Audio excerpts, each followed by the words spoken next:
Жұмашеватсан, және де мен 10-шы D-сыныбының оқушысымын. Тарихты зерттеуге маған өте қызықты. Түрлі программаларды қолдана отырып, мен өзімнің қызығушылығыммен проект ретінде бөлісуге қоғамға пайда болады деп шештім. Тарихқа шолу арқылы қазақ халқының тарихында маңызды 300-дер уақытын қазіргі өзекті бизнес және әлеуметтік желілері арқылы экономиканы дамыта тұрып, жастарды, кәсіпкерлерді және де туристерді тарихты зерттеуге шақыру деген мақсатта жасадым.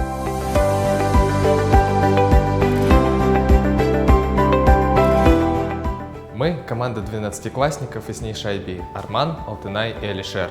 И мы участвуем в конкурсе «Туган Елге Тағзым» в категории социального предпринимательства со своим приложением.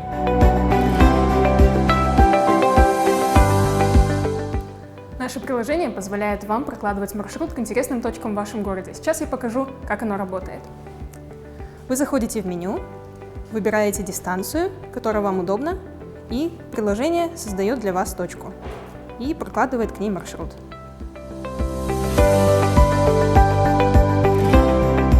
С помощью нашего приложения мы продвигаем такие ценности, как здоровый образ жизни, любовь к своему городу и расширение собственных границ.